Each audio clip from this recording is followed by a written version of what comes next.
इस बीच पश्चिमी मीडिया ने दावा किया कि आर्मेनिया और अजरबैजान के बीच समझौते में रूस के राष्ट्रपति पुतिन ने अहम भूमिका निभाई। दावा किया गया कि पुतिन ने दोनों देशों के नेताओं से अलग अलग मुलाकात की और इस मुलाकात में उन्होंने दोनों देशों को विवादित क्षेत्र नागोर्नो कराबाख पर समझौता करने के लिए तैयार कर लिया।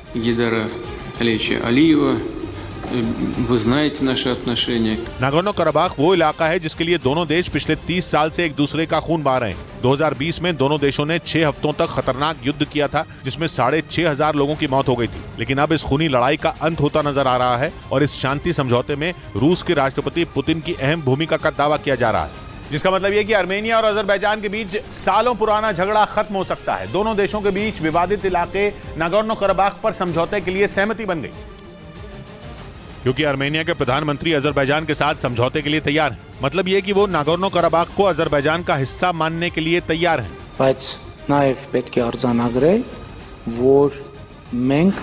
असल में आर्मेनिया और अजरबैजान दोनों नागोर्नो कराबाख पर अपना हक जताते हैं। कुछ दिन पहले ही दोनों देशों के बीच ये विवाद तब बढ़ गया जब अजरबैजान ने लाचिन कॉरिडोर में चेक पॉइंट बना दिया। लेकिन कॉरिडोर नागोर्नो कराबाख को आर्मेनिया से जोड़ने वाला इकलौता रास्ता है। लेकिन अब 30 साल पुराने इस विवाद में सुलह का रास्ता निकलता दिख रहा है। हालांकि आर्मेनिया के प्रधानमंत्री ने दो टूक कह दिया कि वो नागोर्नो कराबाख में रहने वाले आर्मेनिया के लोगों के अधिकारों की रक्षा करेंगे।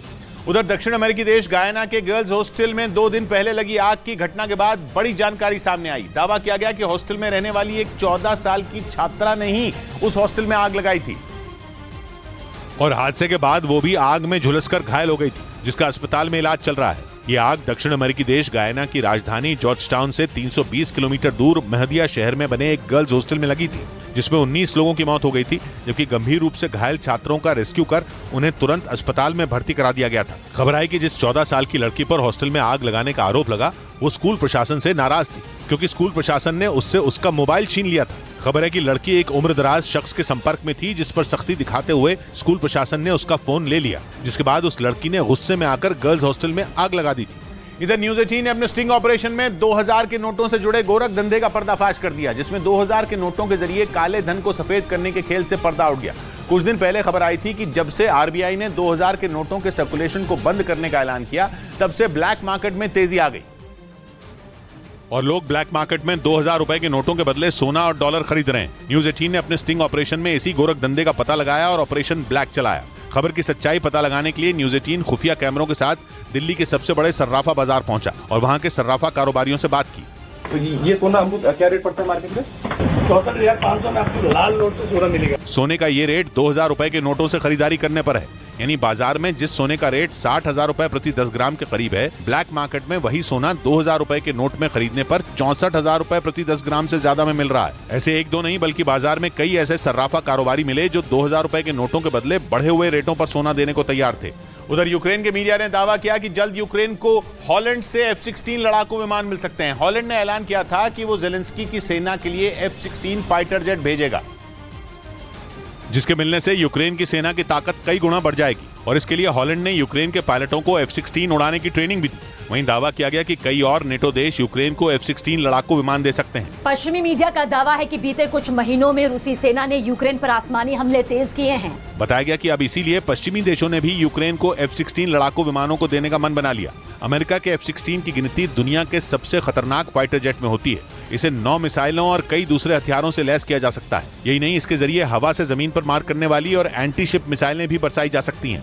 इस बीच यूक्रेन के राष्ट्रपति ज़ेलेंस्की रूस के खिलाफ युद्ध में लड़ाकू विमानों की संख्या बढ़ाने में जुट गए और इसके लिए उन्होंने स्वीडन से मदद मांगी। यूक्रेन को अमेरिका से कई F-16 लड़ाकू विमान मिलने वाले हैं। इस बीच ज़ेलेंस्की ने स्वीडन से भी लड़ाकू विमान मांगे, जिसके बारे में ज़ेलेंस्की ने स्वीडन के रक्षा मंत्री से बात की। उन्होंने रूस के खिलाफ इस्तेमाल के लिए स्वीडन से उसका जैस 39 ग्रिपिन लड़ाकू विमान मांगा।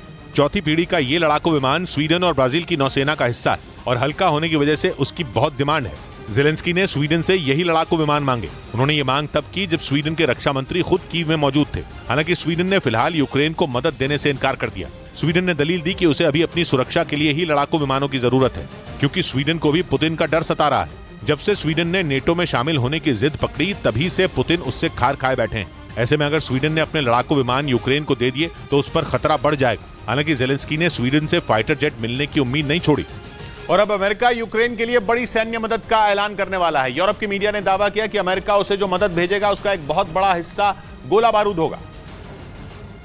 जिसके बाद युद्ध में रूस को टक्कर देने के लिए यूक्रेन के पास और भी ज्यादा आधुनिक हथियार होंगे। दावा किया गया कि इस पैकेज का ऐलान अमेरिका के मेमोरियल डे की छुट्टी के बाद किया जा सकता है, जिसमें अमेरिका यूक्रेन के लिए $30 करोड़ यानी भारतीय रुपयों में करीब 2,500 करोड़ की सैन्य सहायता का ऐलान कर सकता है, जिसके तहत यूक्रेन को मिसाइलें और भारी मात्रा में गोला बारूद मिलेगा।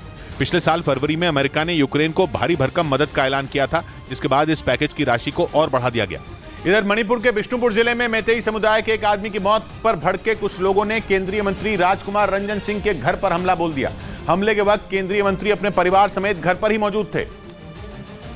तभी कुछ उपद्रवियों ने उनके घर पर पथराव शुरू कर दिया। यही नहीं, गुस्साए लोगों की भीड़ ने केंद्रीय मंत्री और आंतरिक मणिपुर लोकसभा सीट से सांसद राजकुमार रंजन सिंह के घर को जलाने की भी कोशिश की। ये घटना मणिपुर के बिष्णुपुर जिले में हुई, जहां राजकुमार रंजन सिंह का घर है, जिसके बाद वहां तैनात सुरक्षा बल के जवान एक्शन में आ गए। उन्होंने लोगों को हटाने के लिए उन पर आंसू गैस के गोले दाग दिए। इससे पहले मैतेई समुदाय के एक आदमी की मौत पर कुछ लोगों का गुस्सा भड़क गया।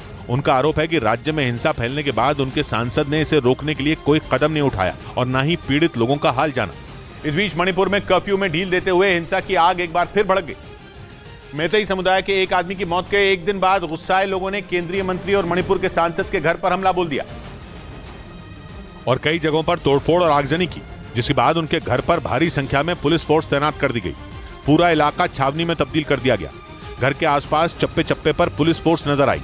इस दौरान उनके घर के बाहर सेना के जवान बेकाबू भीड़ को रोकने की कोशिश करते दिखे। काफी देर तक पुलिस और भीड़ के बीच बहस होती रही।